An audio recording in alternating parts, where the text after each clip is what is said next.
Time, not space. No, I don't know what you're talking about. This is I Don't Know What You're Talking About. I'm your host, Garrett. Tonight I'm sitting at the kitchen table. You didn't like my Ira Glass impression? Oh, I was going to say, no wonder it always sounds like a robot. You threw me off because you started shaking your head the second I started talking, and you wouldn't even let me get into the Ira Glass bit. Okay, do it again. Hello and welcome back to I Don't Know What You're Talking About. Tonight I'm sitting at the kitchen table with Erin, and we're going to discuss some things that the other person doesn't know much about. Was that better? Yeah, that's a good Ira Glass. Okay. For anybody who's first time tuning in, and I Don't Know What You're Talking About is a podcast between Erin and I, where we sit at the kitchen table and just tell each other about some things that have been on our minds lately, and maybe the other person doesn't know a ton about, or maybe they only know a little bit about. Is that a fair description? Would you change that up, Erin? Yeah, we're talking about things of every sort. Things we used to know about, things we would like to know about, or currently know about, or heard about. Things we will know about. Yeah. Speaking of AI, I had that crazy experience recently where I called to get a plumber and chatted with an AI bot. I mean, they sounded so strange, but I thought it was just a strange person because the level of complexity of our conversation literally blows my mind. One, I don't understand why every department or like store or utility company or whatever that you call doesn't have these because they're always so frustrating. Right. How does a small plumbing company in Portland have this that's like a pretty good, like you made me listen to it on the phone and I was like, I'm pretty sure that's AI, like a robot, but. Yeah. It just asked me such complex questions and it understood my answers. Like there was definitely not like the experience you have when you call a store and you're like, talk to the pharmacist. Yeah. Oh yeah, like flashback to me calling Comcast to try to get our bill lowered, and it took me, I had to yell 400 times to get through to an actual person. And then when I got through to a person, they recommended that I just Google deals on Comcast. They were like, no, I'm looking at a page. And I was like, can you email it to me? And they were like, no, sorry, I can't email you. I don't have the capability. I was like, what? You work for Comcast with capability to email? You can't email me, right? No. Just go to Google and type in this. And I was like, what? How is this customer service? So strange. Yeah, this AI bot asked me if the plumber would have to turn off water to the whole house or would be able to do the repair without turning off the water to the whole house. And I wasn't sure, so I asked you if you knew. And then the AI bot overheard your answer and said something like, okay, I got it. You guys aren't sure, so we will have to just assess that when we get to the house. Yep. It was like that kind of conversation. True. I was like, yeah. So then the next time I called, I talked to a person and I was like, is Dane real? He's no. Mystery solved. Wow. It's going to be like that movie Her. Do you think people fall in love with Dane because of his plumbing expertise?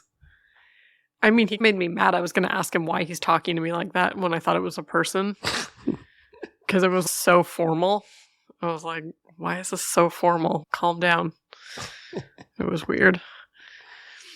Did the person laugh when you asked if Dane was real? Yeah. That's hilarious. Yeah. Maybe we should have him on as a podcast guest. I wonder if he only knows about plumbing or if I'm sure he has tons of plumbing topics he could explain to us. Oh yeah, that's called a small language AI. No. Yeah.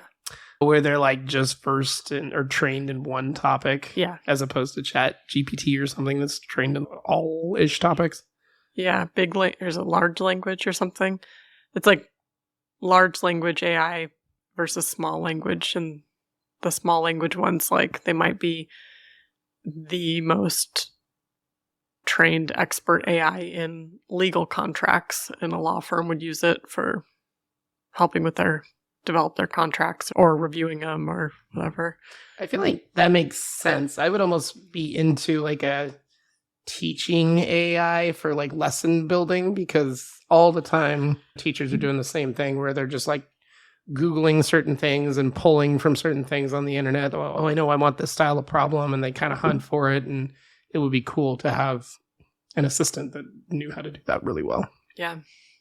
You need an AI TA. Exactly.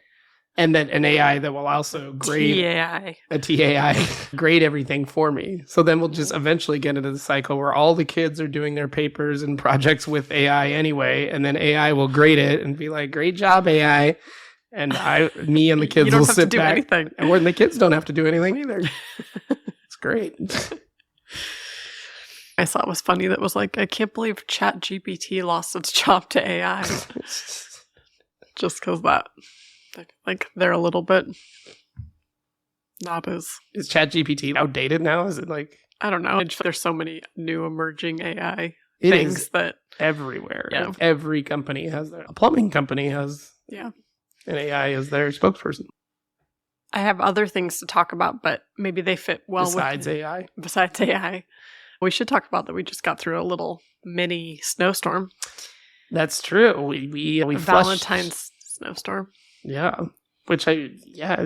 Portland has had, we had that ice storm on Valentine's a few years ago when our patio collapsed. 4 years ago. Yeah. Yeah, we did all the things with our daughter to get the snow day. We flushed ice cubes down the toilet. We put a white crayon on the windowsill. We put a spoon underneath the pillow and pajamas inside out. Mm-hmm. I feel like these are all the main ones. Yeah, they're like hyper local snow summoning traditions. Yeah, I'm actually super curious about other places around the country if they do this, because you and I grew up in Bend, where it would... Yeah, it's just like a Beaverton thing. Yeah, nobody did any... Like, when I first started hearing about this, I was like, excuse me, what? Yeah. You guys are all little witches trying to conjure snow? It's true that it only takes like 1/8 of an inch in Portland to shut down schools. Yeah, which is nice. But it's fun that our kids are going to grow up in this snow lore. Okay, but what I was going to say is the rest of these things maybe are fun if we do our intro categories. Okay. Are you ready? I am ready. Yeah, Erin has not prepped me on this. I remember what some of the questions were from last episode, but not all of them, so I'm ready. Okay, we'll start with watch. What are we watching? What are we watching? What do we recommend folks watch? What do we want to talk about that we watched? I would love to talk Severance, but I still feel like it's rude to talk about season 2 specifics right now because there's probably people that haven't caught up. Plus, White Lotus just started last night. Yeah, it looks to be fun. I was digging the vibe of the first episode. Walton Goggins, who is a big fan of the podcast, who we've talked about a lot, is in it. Actually, there was so many actors that we were furiously Googling. Oh, what has that person been in? They look like this actor. Oh, it's not them. Yeah, there were so many familiar half where we thought they looked like someone that, what was her name? Michelle Monaghan or... Yeah. Yeah, lots of that. I IMDb'd every person in that episode. Yes. But it looks fun. Arnold Schwarzenegger's son is in it. Mm-hmm. And we were talking about the interesting thing they do where they like carry forward 1 or 2 characters between seasons, even though it's a new story and at a different location of the White Lotus hotels. Yeah, it's like each season is almost its own thing, but then, yeah, there's these threads. Yeah, small threads, which I like. I've never seen a show do that. Like, I've seen shows that go totally separate, where each season is, right, like True Detective. I was going to say, True Detective doesn't have any threads between them, right? No, I don't think so. I think there's, like, small references. There'll be a one line about a case from a previous season.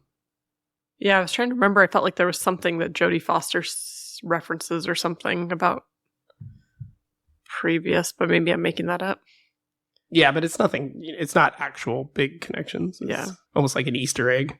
The other thing, watch, is that last time we talked, we had watched half of a new show on Apple TV Plus. Apple TV, Disclaimer, with Cate Blanchett. We had watched the first 5 out of 7 episodes, and we're like, maybe we want don't finish it. It's, we don't like the characters. Not rooting for anybody, blah, blah, blah. And then, don't want to give spoilers, but huge twist. I feel like it's even a spoiler just to say that There's a twist. we started watching the 6th episode, and then after the 6th episode, we're like, that was a lot better. I'm a little bit into it now. Yeah. And then the very last episode goes bonkers, and we were like, Yeah. holy shit, was that a good show? It's interesting because the things that we didn't like about it are like for a reason. Yeah, They're intentional. yeah, And you it's start maybe to almost uncover that. purposeful that the first 5 episodes have this certain thing going on. But I always get into this. Is it a good show if you watch 5 hours of it and you don't like it, and then the last 2 hours Yeah. bring it all together? But yeah, But definitely better than I thought.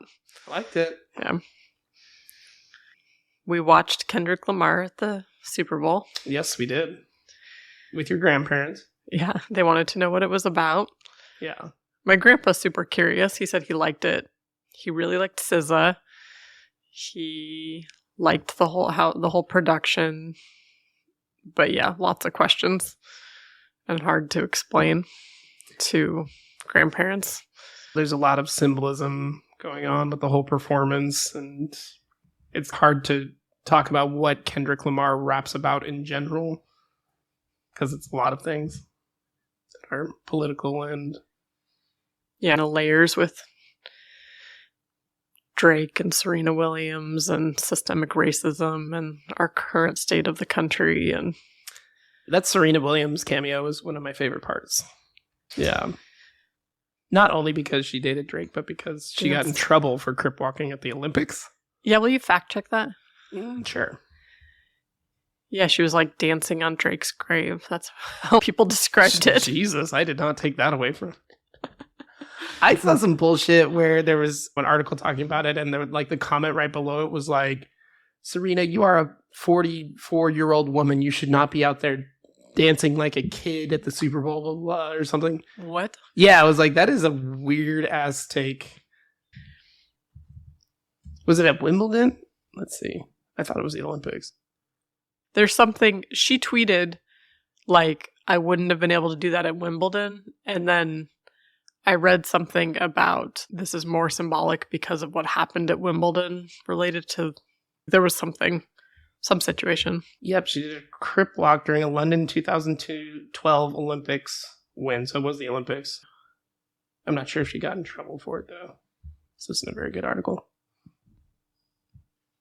We'll have to come back to that. One thing I really liked about the Kendrick Lamar halftime show is how it seemed like a very real performance. I feel like Kendrick was obviously rapping. He wasn't lip syncing. You could hear that he was out of breath from running around a bunch and rapping. And I thought it was very well done. I like that about hip hop when it's real and not overproduced. Mm-hmm. Although some people might take away that they don't like that about the performance. Yeah, I really liked it. Okay, in that same vein, listen to. I think Doechii is really, she's just everywhere right now, but yeah, loved her Grammys performance. So fun. And her Tiny Desk concert. That Tiny Desk is killer. The Grammy thing that you showed me was so fun. There's also, on The Late Show. Did you watch her perform on The Late Show? No. Where she has like her hair connected to two of the other. Oh yeah, I saw you women. watching that, and I heard a reference to that. Yeah, it's so good. Yeah, she's just amazing to watch. Yeah, so creative. I feel like, she was nowhere a few years ago, and now is so big, which is great. I have been listening to that Sierra Farrell album, Trail of Flowers. That got a Grammy for Best Americana or Best Folk Americana album or something like that. I don't really understand the line between country, Americana, like where the distinction is. But I guess I like Americana more than country, even though I love Beyonce's new album that got Best Country Album. Yeah, I think of Americana as a little more like folk. I admittedly don't know much about current country. I just don't seek it out. But anytime I catch snippets of it, it just seems very poppy, which is fine, but that's not what I'm looking for in a Sierra Pharrell Americana album. When I Google it, it says Americana is like the umbrella. Americana is a broad genre that includes country music. Did you say a bra genre? Genre that includes country music. Oh, interesting. Folk, bluegrass, blues. So Americana is like sandwich, and then all these other ones are like hot dog, burger, burrito, pita. Yeah. Yes. Interesting. Very. Podcast-wise, I've been listening some to Los Culturistas. That's that one with Matt Rogers and Bowen Yang. Yeah. I listened to it off and on for a while, but I just got back into it. But they're fun, just like cultural commentary and fun to listen to. Is it very what's happening in the moment Yes. culturally? Shows, movies, pop things going on, politics, just, yeah, all things current culture. Oh, I did start listening to a new podcast from Katie Nolan, who is like a guest on All Fantasy Everything sometime, I guess is how I accessed her mostly. But it's called Casuals, and she's like a big sports person, like sports writer, and has worked in different sports arenas. But yeah, she started this podcast where it's bi-weekly, so twice a week. And she has guests on and they talk about what's happening in sports, but they try to keep it pretty surfacey it's a podcast for people that don't normally like sports. So they try not to go too deep. They just keep it very like informational. That sounds fun. It is fun. I like it. What'd you say it's called? Casuals with Katie Nolan. Today I listened to a show for the first time called Keep It. It's Ira Madison and Louis Vertel. Don't know either of those people. I think it might be similar to Las Culturistas, just like talking about like movies, and they interviewed a writer. But it was pretty good. Keep It. How did you discover it? I just was like looking around it. I think it was because of Las Culturistas. It said I would like. It says wherever pop culture and politics collide, Ira Madison and Louis Vertel are on hand to examine the gorgeous wreckage from their uniquely queer perspective. Each week, our princes of pop culture are joined by the likes of lots of people. Nice. What's it called again? Keep It. But the episode I just listened to was mostly about David Lynch dying and all things David Lynch. I should do that because David Lynch is a little bit of a blind spot for me. I remember liking Mulholland Drive way back in the day, but that might be like the only thing that I've really seen. Like What about Twin Peaks? I've never gotten into Twin Peaks. Have you watched much of it? I've watched it. When? A while ago. What? Were you waiting till I went to bed or something? I feel like we watched it together. That is 100% not true. Listeners, she's lying. Okay.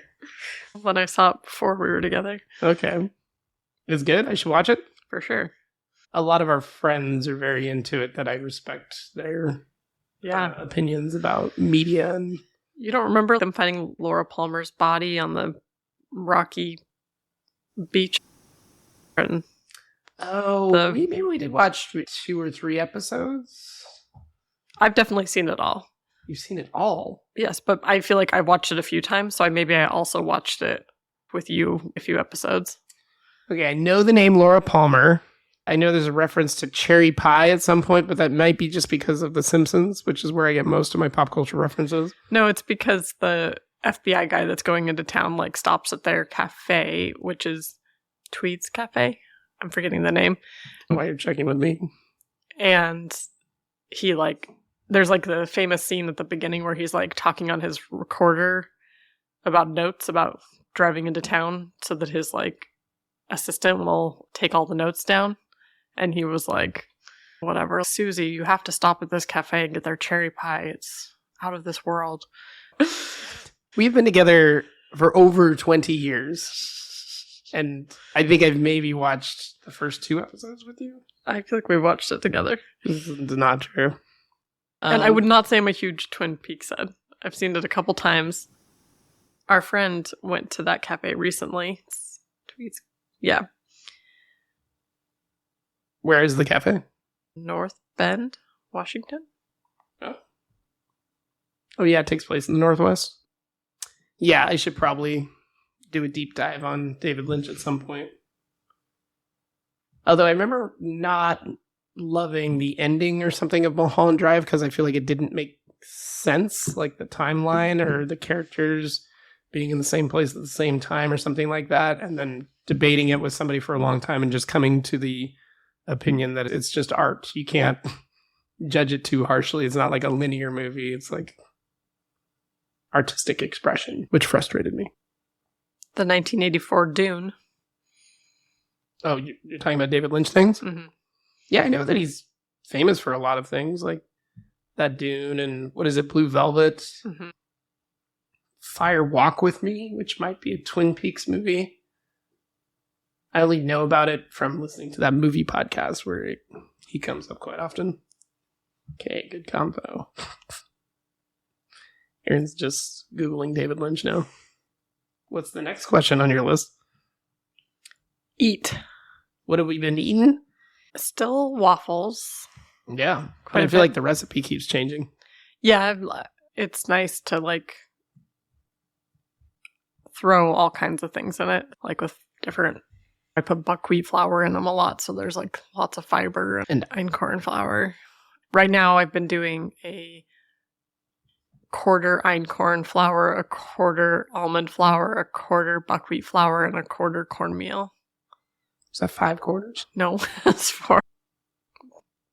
I've also been making granola quite a bit. And Salad for President, that LA food writer, just started a granola exchange.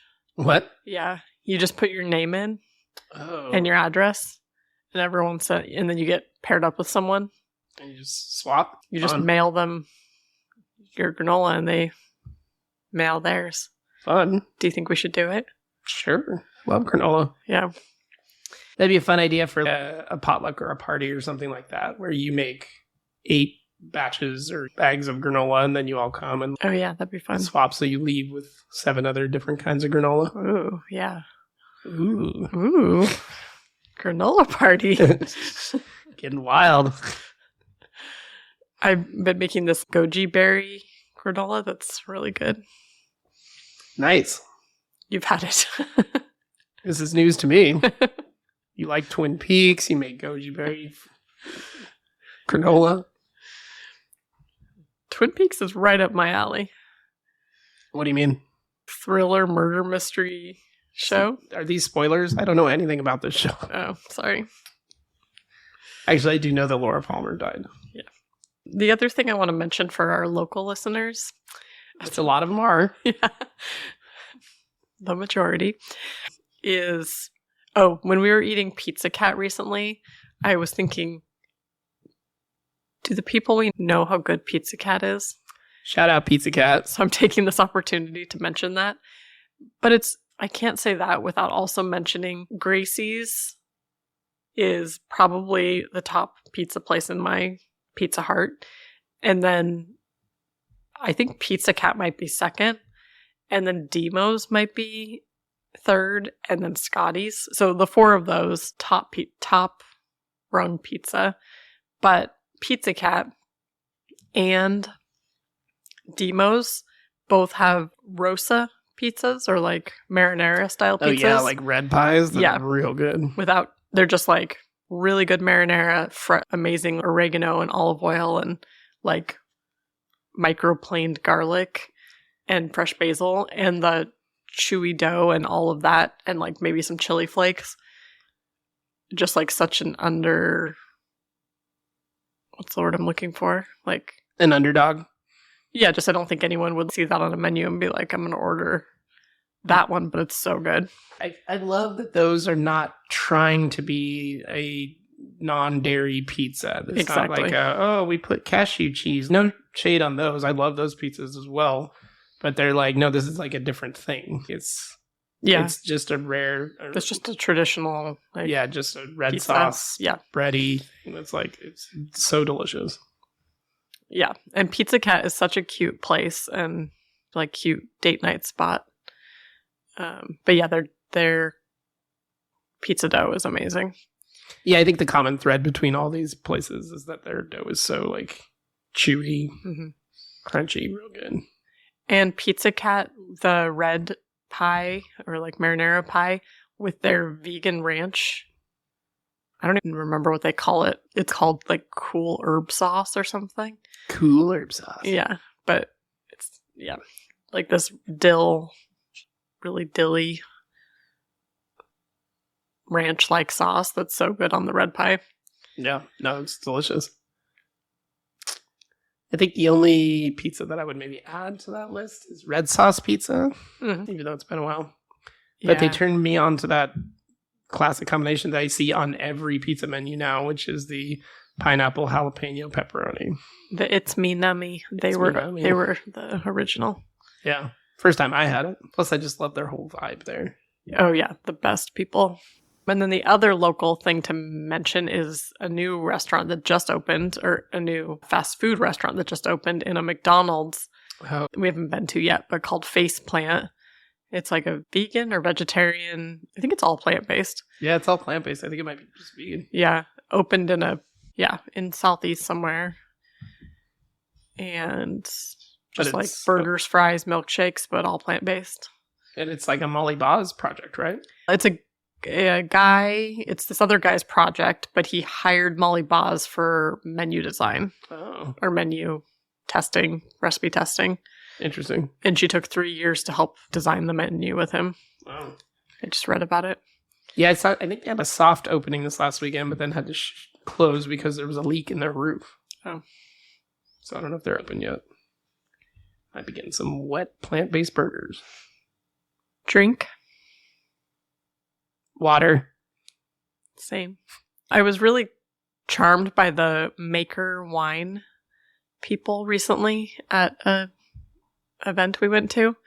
Canned wine. But they have like it's all diverse winemakers, and then they like can it, and I really liked it.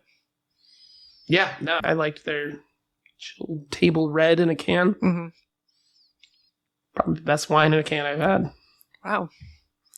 Yeah, what else are we drinking? Our daughter's into mocktails and demands one every night at dinner, which really just means that she wants jam or maple syrup mixed up with soda water. I think we slowed down the train, though. She hasn't been having them lately. We've been having a lot of conversations about what makes a treat special, and you can't do it every day. Yeah. Like snow day, like our 3 snow days, she had hot chocolate every single day. That's snow days. It's true. Also, we made the biggest snowman that we've ever made as a family. That was fun. 6 feet tall. Yeah. Although I had meant to pick up dog poop right before the snowstorm and hadn't, and I was terrified that we were just rolling dog poop up into a giant ball in our yard. And then podcast shout out. We saw Sean Jordan this weekend. Local comedian and podcast host of All Fantasy Everything, Sean Jordan. We went to this cafe that Erin had seen that it's supposed to be good for kids. Like they have a play area there. And listeners of All Fantasy Everything know that he has a 3-year-old daughter now. And they live in Southeast somewhere. But yeah, we walked into this cafe and I immediately was like, oh, I think that's Sean Jordan. And then as I got closer, he was wearing a Sioux Falls hat, which he's from, and a Comedy on State sweatshirt and like Nikes. I was like, oh, this is definitely Sean Jordan. And then I was standing like 3 feet from him, and I think he's great. And so I was like, I should just say something to him. So I walked up and was like, excuse me. And like he and his wife and kid were like done eating there and looked like they were about to get ready to go. And he was like, yeah, we'll get out of your way. We're going to clean up here and get you guys this table. Don't worry about it. And I was like, no, I just want to say I'm a fan. Like, you're Sean Jordan, right? He was like, oh, yeah, sorry. Hi. And then, I got to meet him and his wife, Laura, and saw his daughter. Very exciting. Local Portland celeb. Podcast celebrity. Yeah. Exciting. But yeah, he was super nice. It's not just a persona on his podcast. He's really like that. That's all I got. All right. I feel like there was more questions. What are we looking at or something?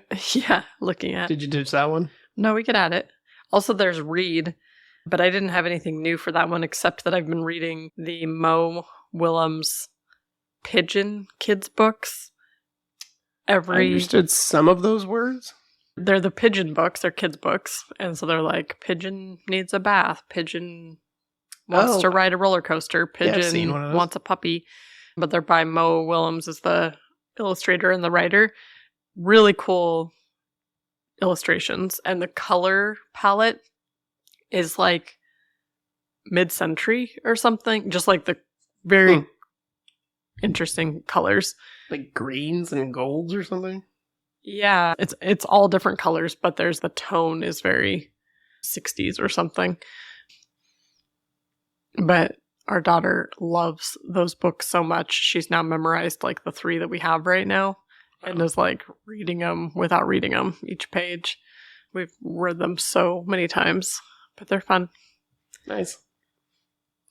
Yeah, I don't have anything new for the reading thing, although in the same vein, our daughter and I have been doing math facts to work on her addition and subtraction, and that's been fun to see that she's excited to do those with me.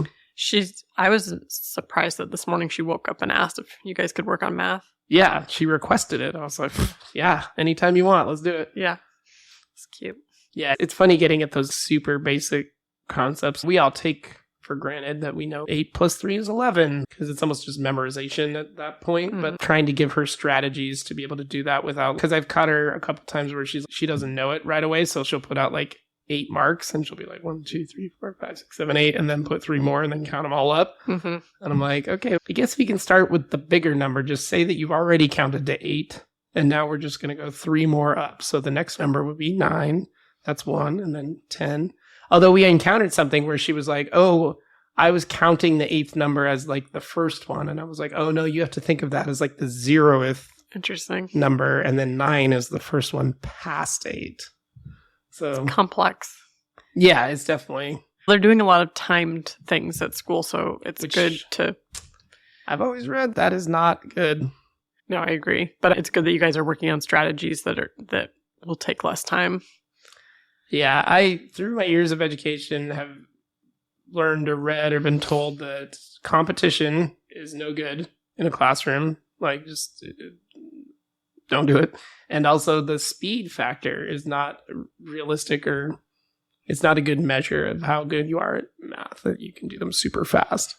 Yeah, because I've had brilliant students that just take way longer. Like some of the, they work on the test every second that I give them, but then I get it and I'm like nearly flawless. And I'm like, oh, you just take your time and are methodical. That's great.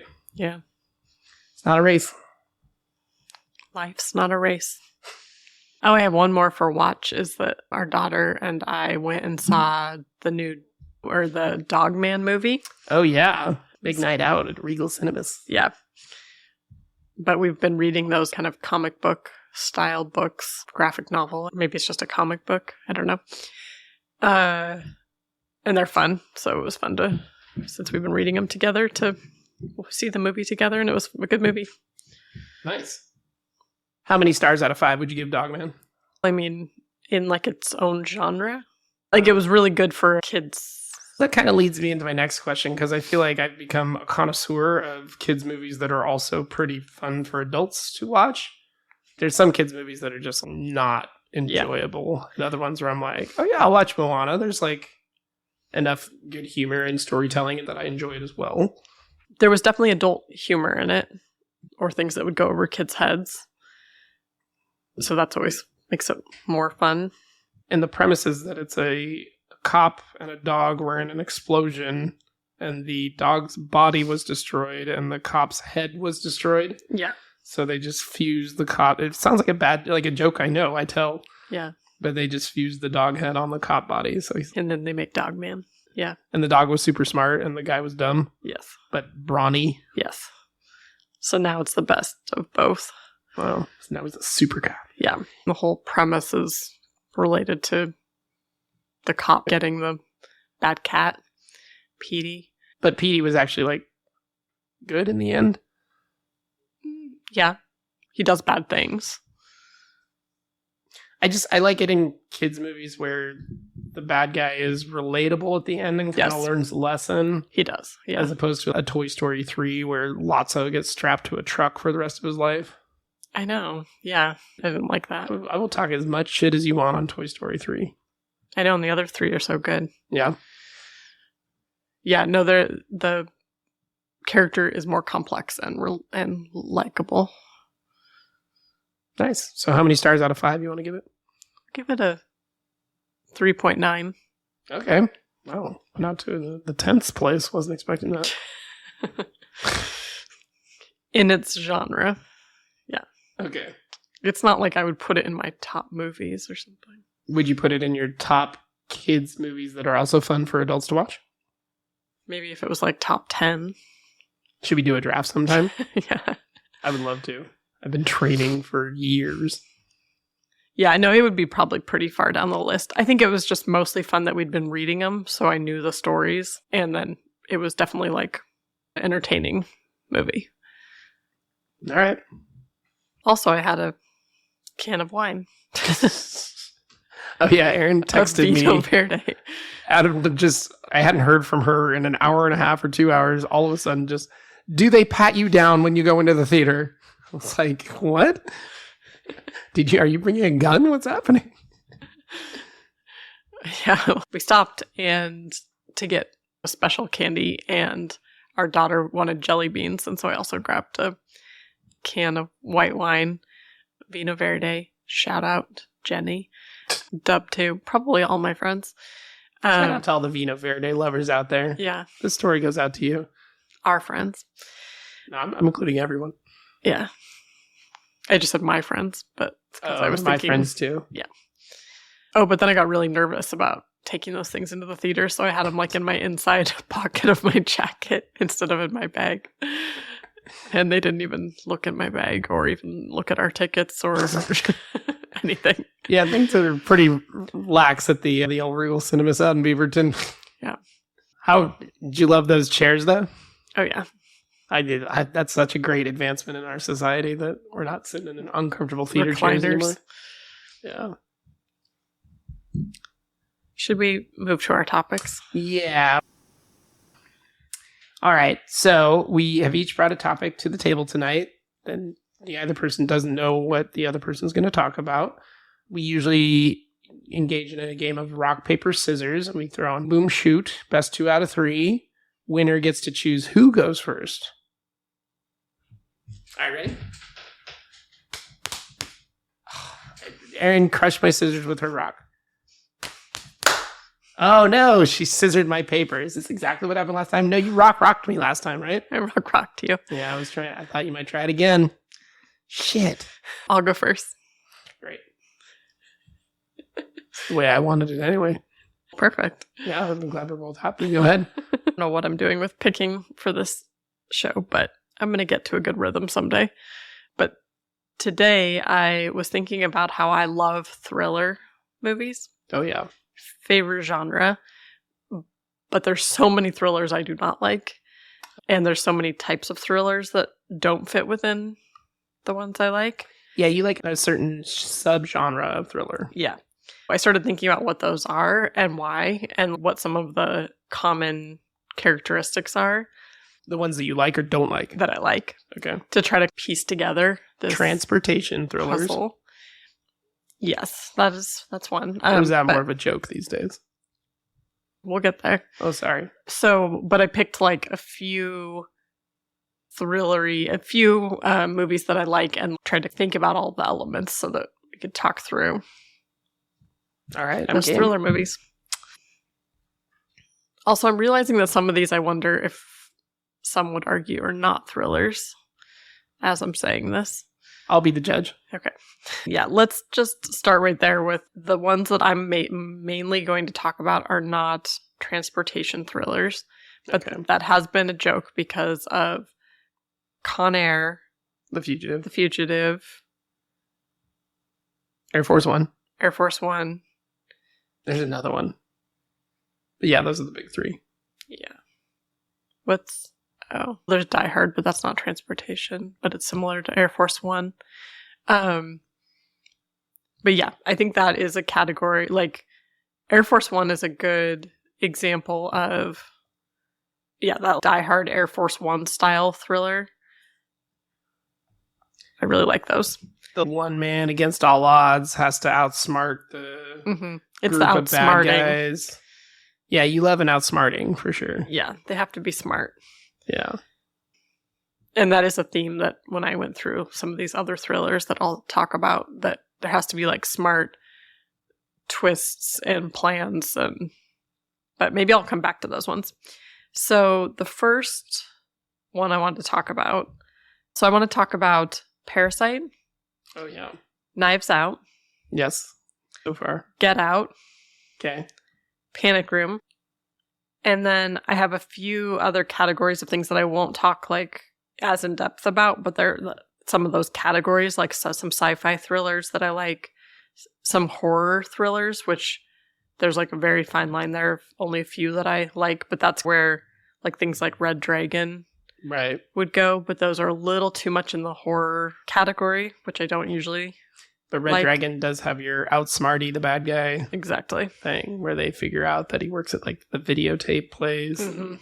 So if it has that element strong enough, similar The Fugitive and Fracture, they're not horror, but there's like that. There's a killer element. Oh, is Fracture that Anthony Hopkins and Ryan Gosling? Is that the movie we watched in Guatemala? Yeah. And we'd never seen it before? Yeah, at a theater in Antigua? Yeah. That was so fun. It's really fun. We should watch that movie again. Yeah. And it was in English, which is crazy.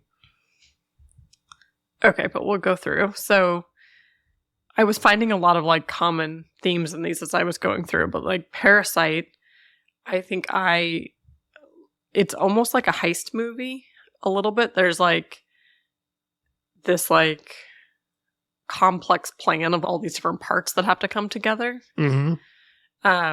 And I don't want to give too many, I don't know. I can give spoilers about a movie that's been out that long, right? Yeah, Parasite's been out a while. Okay.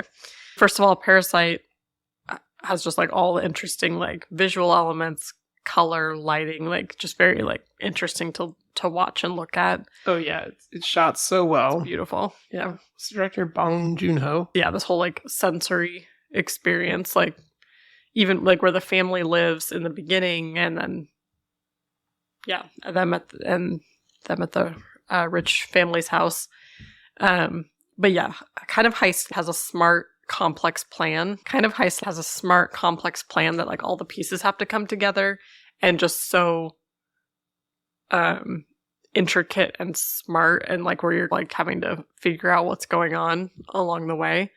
But do you remember like how he slowly gets each member of his family into different roles of the rich people's lives? Like he starts tutoring the daughter, and then the son needs an art like an art teacher or coach or whatever, and he gets his sister doing that, and then he gets his dad doing the driving. But all of these people he has to get rid of the first driver, and they frame the people that are already doing those things to get him out. Yeah, and he gets his mom as the housekeeper. And then there's really crazy twists with the basement. I remember all those parts of them like taking over everything and leeching off of this upper crust family. And then I remember there's something about a person living in the basement the entire time, but I can't remember that twist, like where the switch comes from. Something about like, the lights, like he communicates through the lights in the house or something like that. But who is in the basement? I forget. It's the housekeeper's husband. Oh. He is like hiding from loan sharks or something. He's like, something was going wrong and he's been hiding down there for 4 years. But he can communicate, or he can use the lights to do Morse code. Yeah. Yeah. Yeah, the movie's so good. It won Best Picture that year. Yeah, it's amazing. There's also a lot of commentary on class and social. We got the last third on TV of Snowpiercer the other night, and I think that's the same director, Bong Joon-ho. Oh. And that whole idea of that is that train is going around the world, and it's all the people that live on the planet are on that train, but the back of the train are the poorest people, and the front are the richest people. So I feel like he always gets into sort of class warfare issues. And yeah. Which is interesting because Knives Out also has a lot of that with the rich family and how they treat the, like, their father's nurse. All the people that work for them. Yeah, the people that work for them. Which, by the way, I love all these movies. I feel like this would be a very fun marathon to do for a snow day or something like that. Yeah. So in Parasite, I think the things like how smart and complex the plan is, just like how intricate and well thought out it is, and like all that suspense that comes with that. And then like a few of the twists, like having those twists in the movie that you're not expecting. And I love like figuring those out before they're revealed. Or even when it's revealed, being like, oh my gosh, that makes sense because of this and that, and we should have put this together. Yeah. Exactly. That's very fun. And I was thinking about how in a lot of these movies, I really like writing that has lists incorporated. I don't know if this part makes sense, but we can cut it out later if it doesn't make sense. Okay.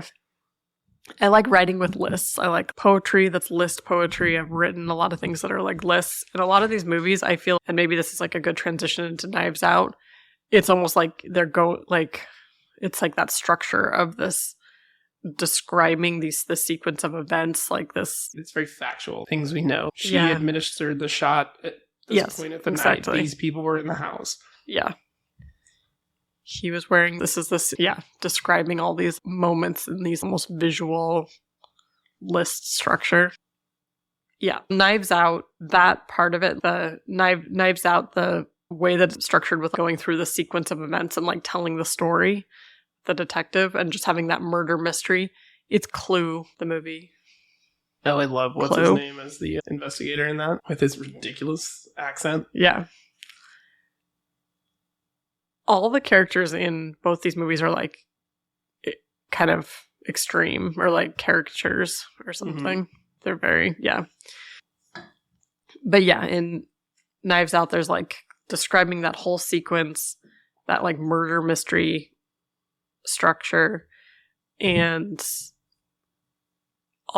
also incorporates like the class struggles and into that, which I was thinking about. I feel like that's similar to like Clue or something, where it's Clue the movie? Yeah. Or Clue the board game? Clue the movie. I love Clue the movie. Yeah. That can go in our marathon as well. It's similar to Knives Out. Yeah. Same genre. It's the murder mystery. Yeah. I feel like Knives Out was so refreshing when it came out. I feel like we were so inundated with so many remakes and sequels and Marvel and this, that, and the other. And like all of a sudden there was this so fresh. Ensemble cast of amazing actors, completely original story, really fun to watch. Anna de Armas wasn't huge then. It was one of her first things. I just realized that Toni Collette is in it, and I think we just saw her in something, and we were trying to think of other things she's in. Oh, is she? Yeah, she's like one of the adult sisters. Oh yeah, she's the Gwyneth Paltrow-ish, I think so. Goop type character. Yeah, and that guy from Boardwalk Empire's in it. He's so fun too. Yeah, the whole cast, love it. I can't think of the investigator. What's his name? I'm spacing on it. James Bond. Daniel Craig. Yeah, exactly. Yeah. He is amazing in it. But there's like that theme, like the threat to their like privilege and everything through it, because the dad leaves everything to his right. nurse. Anna de Armas is like an immigrant family. Yeah. Yeah, I think she was born in the United States, but her mom is like an illegal immigrant or something. Yeah. Yeah, there's a lot of class things in that as well. That movie also just visually so fun to watch. Oh, yeah. Yeah. really love it. Also, Daniel Craig's assistant investigator dude is one of the dudes from Get Out. Oh, yeah. I don't know that guy's name, though. That's funny because third movie on my list was Panic Room. Lakeith Stanfield. Oh, that's Daniel Craig's assistant. Also, so smart, fun twists, fun visually. I feel like that movie is not widely loved, and you and I both really like it. Yeah. Also, the cast is really wild. Jodie Foster, Kristen Stewart, the three guys who break in are Jared Leto, Forrest Whitaker, and Dwight Yoakam. Yeah. Yeah, like country music star Dwight Yoakam. Yeah. And so interesting that it's like all one night. And the way it's shot. I love that director, David Fincher. Finch. Yeah. Big Finch head from way back. And just, the having to outsmart the guys who break in that are trying to steal the money and use the panic room. And they're similar, like trying to use flashlights to do Morse code, trying to distract them to another part of the house so they can run out and get the insulin that Kristen Stewart needs. And I feel like Jodie Foster's great in that too. Yeah, really good in it. And then Get Out. I didn't write a ton of notes about Get Out, but I really loved that movie. I feel like it's a little bit on the scarier, creepier side of thrillers than I usually like. Yeah, it's borderline horror for sure. Yeah. But, yeah. What do you like about it? I think, like, you're trying to figure out what's going on and how mysterious it is, trying to piece it all together. But I would almost put it in, like, a sci-fi... Wait, it's almost like Cabin in the Woods genre. It's, like, in between sci-fi, then it's, like, a political commentary at the same time. It's funny because I think of Cabin in the Woods is so hilarious. Mm-hmm. And I just looked up Get Out and Google says it's horror/comedy. Yeah. Which is Cabin in the Woods as well. Like, yeah, exactly. That movie's scary, but also so funny. Yeah, I don't know if I love either of those, but I enjoy them. But it's one that came to mind when I was thinking about these types of movies. Yeah. Like Parasite, and I feel like it's like a little bit similar to Parasite. Which one? Cabin in the Woods or Get Out? Get Out. Yeah. I can see that. Because it's like the extreme, it's political and there's the extremeness of it and the mystery, like the end of Parasite. Yeah, they both have a lot of commentary on class, race. Yeah. I love with Get Out that from the beginning, you know something weird is going on, but you can't really see what's happening until later in the movie. Wow, Get Out has a 98% on Rotten Tomatoes. Is that critic or is that audience? Let me click on it. 98 critic, 86 audience. So then Fugitive, Die Hard, Air Force One, movies like that, the genre is almost like good guy thrillers or something. It's like what you said, like there's like there's some kind of... Yeah, it's a little bit like David versus Goliath. Like the one guy that has to outsmart all the numerous bad guys. But I only like them if they're super smart, complex. Right. You wouldn't necessarily be into like, I don't know if I should comment on this because I haven't really seen it, but like a Rambo, I would assume you're probably not into, even though it's one dude versus everybody. No. What about a movie like Predator? Where do you fall on that?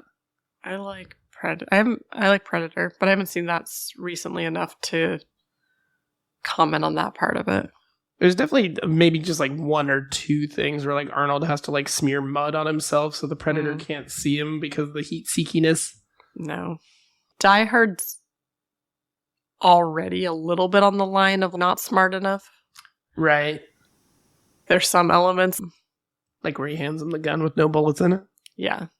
Or like riding on the body and throwing it out. I'm trying to think all of even just his wife pretending she has a different last name to make sure that they don't connect the dots and just little things like that. But I think that movie's just good overall. But Oh, yeah. doesn't necessarily fit in that same exact. Where The Fugitive is more interesting with more intricate, smart, trying to piece it all together. And then because of the twists, I was thinking about sci-fi thrillers, and Arrival was like coming up, but I don't even know if people would consider that a thriller. That's a good question. I think it's in that vein. For sure. It's cerebral. Mm-hmm. Maybe Quiet Place, sci-fi thriller. I love Quiet Place. Me too. Yeah, that's a sci-fi thriller for sure. So yeah, there's definitely these lines where it can't be in the horror category too far. There's this container of thrillers that fit into my list. And there's 2 movies we've seen recently that probably not good movies. One of them, I think, is a movie. You think it's a movie? No, I just couldn't remember if it was a show or a movie.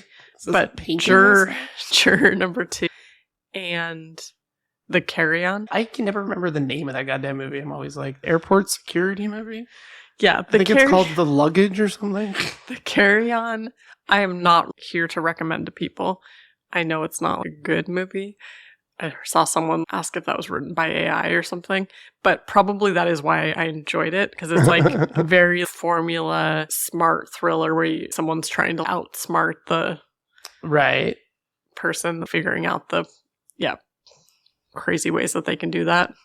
It's got some elements of that movie Phone Booth as well. Where Yes. Yeah. That's really similar. Yeah. Where, like, the bad guy's in control, but, like, the good guy's trying to figure out small ways to outsmart them that aren't working and things like that. Also, I think movies like The Carry-On are great because we need more mid-level original things that aren't remakes, that aren't a Marvel movie. I really enjoyed it, but it was fun. Was it like Netflix or something? Yeah, it's like a Netflix movie. That's my category. Nice, I like it. Now I know a little bit more about what makes you tick. Although I knew that there was that element of being able to figure out things along with the main character. I think that's why there's been a few shows like this, but for instance, I think season 3 of True Detective or something like that, where it was like we were so into it because it felt like there was all these small little clue things happening where everything was going to come together. And then at the very end, it was just all explained to us and really had nothing to do with a lot of the things that happened in the season. And it was not something we could have figured out at all. Yeah, I don't like that. And we were just like, that was fucking stupid. It took forever to get to that one. And then it was just explained in one scene of everything that happened. And then it was just a bummer. Yeah, no, that was really disappointing. Yeah. Then there's nothing I like more than when you start to figure out what's really going on, that you're like thinking back and all the things are clicking. That's, the best. A good movie like this, you almost want to rewatch it to be like, wait, does everything make sense and line up with what was happening? Yeah. Very satisfying. I remember figuring out the twist in Arrival before it was revealed and was like, all the things started making sense and clicking together. Which I need to watch Arrival again because I feel dumb every time we watch that. And I'm like, wait, what? So there's like a time travel thing where she knew that was okay. Got it. Time is a circle. Yeah. This is the same with true crime kind of stuff that I would listen to a podcast about or read about. It can't be in the horror realm. It's more like mystery or strange situations that are like being uncovered. Like JonBenet. Yeah. I guess it's so far removed at this point. It's less like terrifying. I don't know. That's a hard one. Because that's a little bit in the horror realm. I'm talking about like someone who's missing but yeah, they're figuring out clues and what was that show that I watched recently? Oh, are you talking about the one where there's a body buried underneath a property or something like that? Yes. Into the Fire, The Lost Daughter. Oh, yeah. I haven't seen like a true crime show like that in a while. That there's just like some really wild twists in it, and yeah, it got really good reviews. Were the twists wilder than Chimp Crazy? Oh, yeah. What genre is that? That's what I'm into. True animal crime. Oh, poor chimps. Yeah. Yeah. Trigger warning if you haven't seen Chimp Crazy. It's very sad and parts of it are very violent. But if you're into like some crazy ass twists of holy shit, what the fuck is happening? There's some good twists in that show. Okay, your turn. Okay. Now I know. It's interesting that you chose to delve into the world of cinema tonight because we don't talk about our topics beforehand, but I am also going to talk about multiple films tonight because my topic is Broken Lizard. Oh. Yeah. So for anybody who doesn't know, Broken Lizard is a comedy troupe, movie production, directing, writing, production team that makes movies. Is it true? It's a full team, or is there like main person? Or no, that's what I like about it is that they're just 5 people that they met in college. So all of them went to Colgate University in New York, and they were all part of the same fraternity there, like Pi Beta Phi or something like that.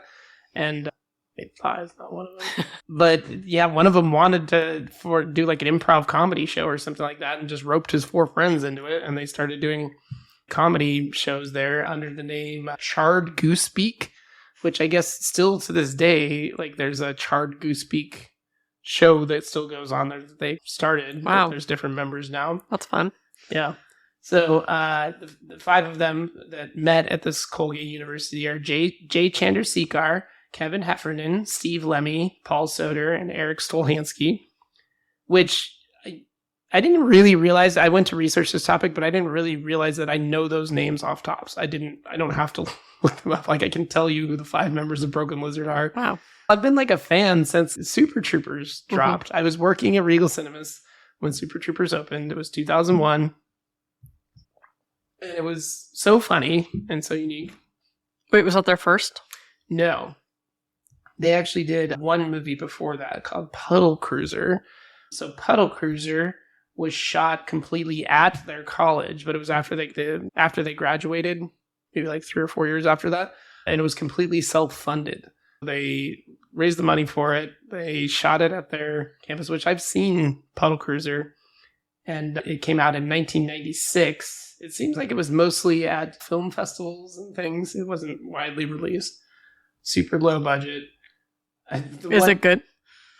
Not really. It's funny to see those 5 guys they're a lot younger than they are in Super Troopers, or I guess 5 or 6 years younger. There's a couple of standout jokes. One that always sticks in my brain is there's a character named Tracy Shannon, who's a boyfriend of somebody. And they're like, wait, his name's Tracy Shannon? So not only is he a firstie, he's a girly. So that was really funny. It's all right. It's like a wacky comedy about these kids that are going to get expelled, or there's like a romantic interest and stuff, but it's worth one watch if you're a fan of Broken Lizard, but I wouldn't seek it out. So then they made Super Troopers in 2001.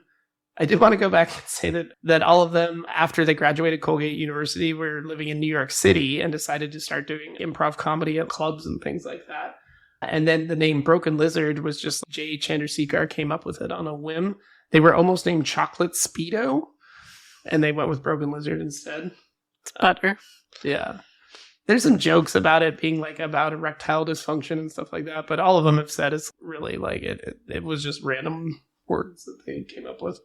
Fox Searchlight Pictures bought Super Troopers for $3 million. They put $3 million into it, and then it eventually grossed $24 million at box offices. So it was like a huge success for the team. It set these 5 guys on the path of being comedic writers and movie makers.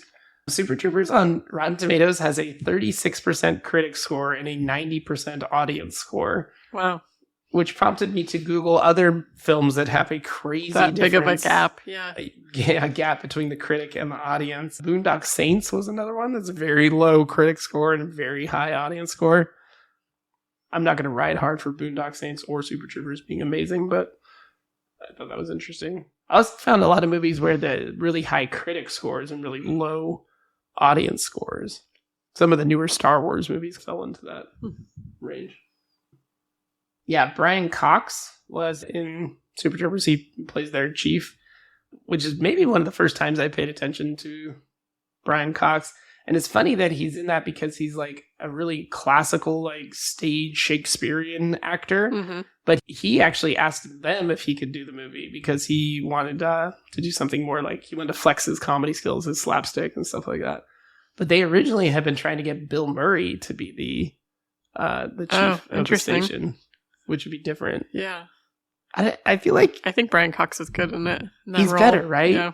Because he's still... But it's hard to picture how it would be different. I feel like it's... I wouldn't take Bill Murray seriously as a police captain. Brian Cox in Super Troopers, I'm like... Definitely believable. Yeah, super believable that he's like serious and wants them to do well and like... Yeah. But he's great in that film. Marissa Coughlan, who plays Ursula, the love interest of Paul Soter.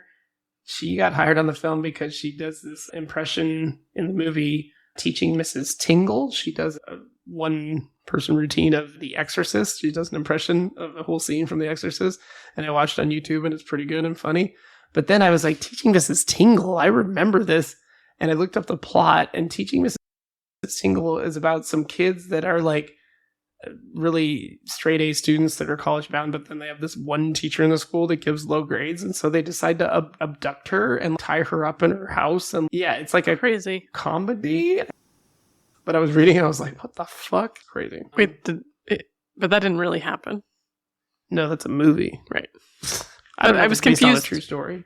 The way you said you were reading about it, but then you were like, wait, I remember that. I was confused if you were saying like like a real thing had happened. No, I just hadn't heard the words Teaching Mrs. Tingle in I see. 30 years. And so it made me read what that movie was about. Yeah, fun fact is that Kevin Heffernan, who plays Farva, did not want Jim Gaffigan in the film because Jim Gaffigan's in one scene where he gets pulled over. Yeah. They mess with him because they keep saying meow to him when he gets pulled over. But I guess Kevin Heffernan and Jim Gaffigan used to be up for a lot of the same roles, and he would always get beat out by Jim Gaffigan, so he did not want him on the movie.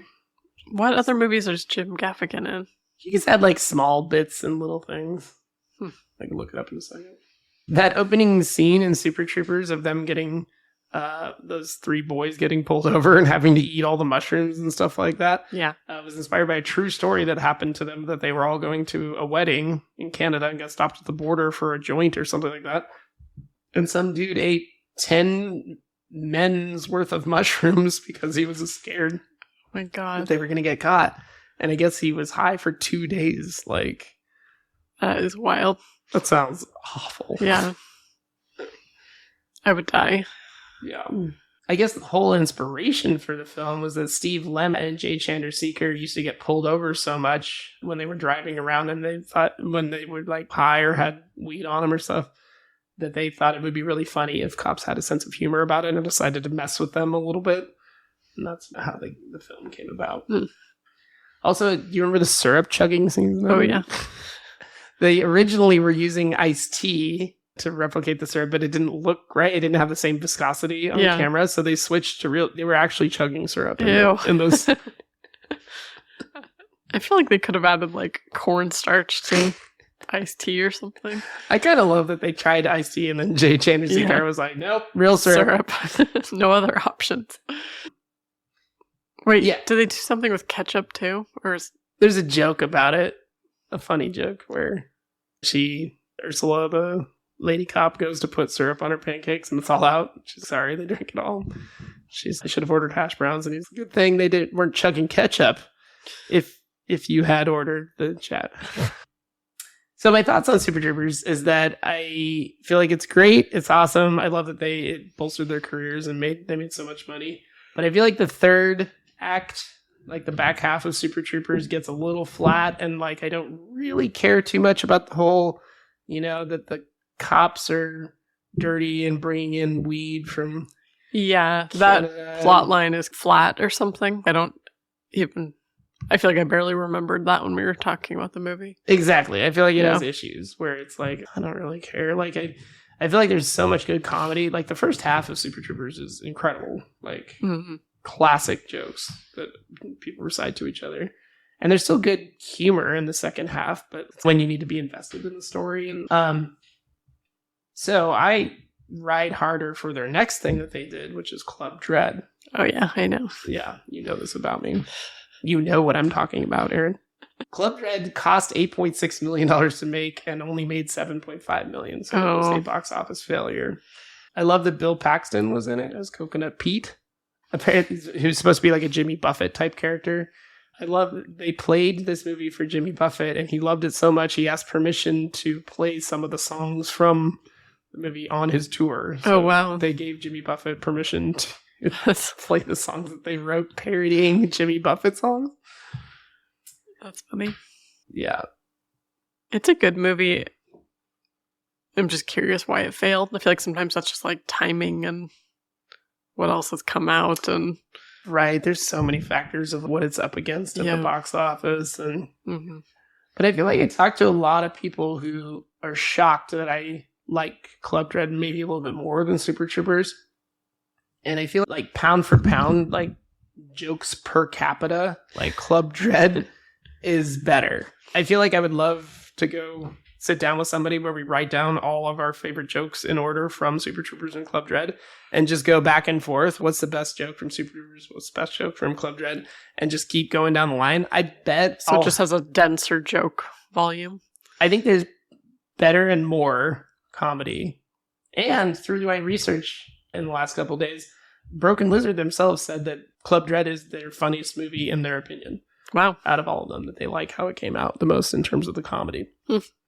Also, I think that Club Dread doesn't have the third act problem that Super Troopers has. I feel like even though it's silly, you are a little bit invested in who the killer is and what's happening and how they're going to get away and stuff like that. For sure, yeah. I think they did a good job parodying a slasher movie. And I think that there's so many funny lines in that movie. Yeah. No, you're definitely invested. Yeah. I'm scared, yeah. Yeah. No, like when I typed in Club Dread to do some research on it, one of the most popular Google searches was who is the killer in Club Dread. People care. They're Googling it. People aren't Googling, who were the Spurbury police officers buying weed from at the end? Penelope joke. The girl's name is Penelope. Pronounce it Penelope. The gymnast. Yeah. You're a gymnast? Yeah, I could go on and on with my favorite lines from Club Dread. But I think that one's the most rewatchable for me as well. I feel like Super Troopers gets into my brain too easily. It's like I already know all the jokes. God, how do I put this? Yeah, I enjoy rewatching Club Dread more. I feel like Super Troopers feels more, I guess maybe that's just because it was, but it feels very like mainstream to me in a generic way. Club Dread feels like a little more of an interesting like indie movie or something. Yeah, which is funny because it had a bigger budget. Yeah. Like, by all means, Club Dread should be the more mainstream movie. Yeah, all the things in Club Dread about them trying to decipher the clues from his songs to figure out who the killer is are so funny. Speaking of his songs, that's some of my favorite wordplay, that some of his albums are Pink Crustaceans and Good Vibrations, Sea Shanties and Wet Panties, Hope They Have Hammocks in Heaven. One of the songs on that one is I'd Tell Ya, but then I'd have tequila.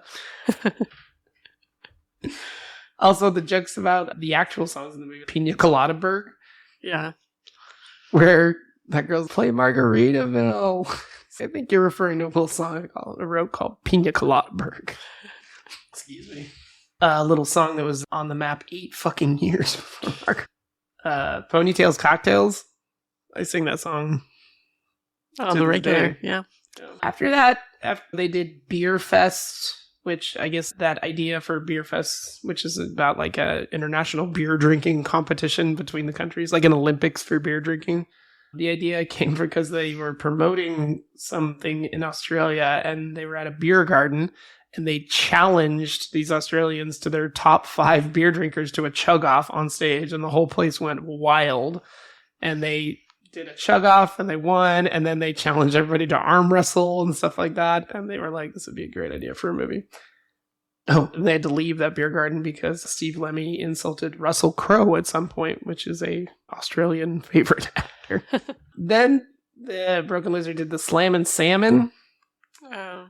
which I watched once, and it is not very good. So then that was 2009. So then they had a big lull where they weren't doing anything because their movies had gone downhill since Super Troopers.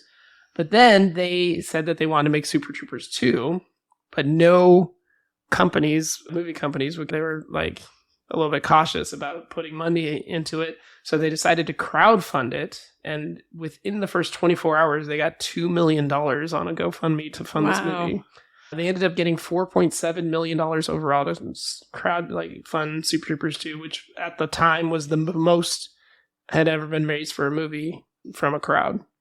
How does that work? Do the people who donated get some of the profits? I don't know. I think it's just that your money's gone. Because I feel like sometimes if, like, when it's been like board games or something, you like get a copy of the thing. Maybe they get like a free, like some special edition or something. Super Troopers 2, but I don't know. I didn't know that. I did watch Super Troopers 2 once, and I remember being like, this is fine, but I feel like it lacked a lot of the magic of the first one. Yeah, the plot is that there's a U.S. plot of land in Canada where they need to form a police force for it, so it's them against the Mounties as opposed to them against the police officers and Super Troopers. Rob Lowe was in it. The entire cast was back, including Brian Cox. But yeah, I think it did all right. Let's see. Oh, I don't have the numbers for how it did in theaters. But then Steve Lemmy and Kevin Heffernan did a show called Tacoma Fire Department, Tacoma FD, that did 4 seasons. I watched maybe 1 episode and thought it was all right, but I should probably go back to it. Then, just when I thought Broken Lizard is done, not that good, they put out the movie Quasi, which is a period piece set in medieval France about Quasimodo. When did this come out? 2023. Oh, wow. Yeah. Have you seen it? I have. I watched it, and I thought it was really good. I think it's because I went in with low expectations. Like, everything they've made has been not great for a while now. And it's still the same 5 guys? It's still the same 5. Wow. This one, they branched out a little bit and started playing, like, multiple characters. Like, I think Kevin Heffernan plays 3 or 4 different characters in the film. But I remember thinking that it was, like, considering it was Broken Lizard doing, like, a medieval movie, that it was pretty damn funny. Like, good jokes in it. And definitely better than things I probably like it better than Super Troopers 2. I'm mostly impressed that they have 5 people have stuck together that long. Something like this. Which a lot of them have done. Like no fallouts or... You think, yeah, God, since 1996. Yeah. This is going on almost 30 years of them making movies together. Yeah. They've definitely done a lot of side things. Totally. Especially Jander Seekar. He's directed a lot of like TV episodes and things like that. But yeah, I really love that they all still were doing it together. The original 5. Next up, Super Troopers 3 is in production. Really? Super Troopers 3, Winter Soldiers. Wow. I hope that one's good. I feel like they need a redemption. Yeah. I'll see it. Yeah. So have you seen Super Troopers 2? No, but I don't feel the need to. I have more hope for number 3. Oh, interesting. Yeah, I'll still ride hard for Club Dread. Yeah. I think that one's pound for pound best jokes. And Super Troopers is really good. It's great. I'm not knocking Super Troopers. It's my second favorite Broken Lizard. Good topic. Thank you. That's all I got. Now I know. Now we know. I did want to direct people towards our Instagram, which I think is IDKWYTA pod on Instagram. We also have an email address, which I think is idkwytapod@gmail.com. So if you have a topic that you think would be fun for us to discuss, it could almost be like a thing where we both research something that we don't know about and talk about on podcasts. Please send us your ideas either through an Instagram DM or through the Gmail. Good idea. Thanks. All right. Good night, Erin. Good night. Have you ever transcended space and time? Yes. No. Time, not space. No, I don't know what you're talking about.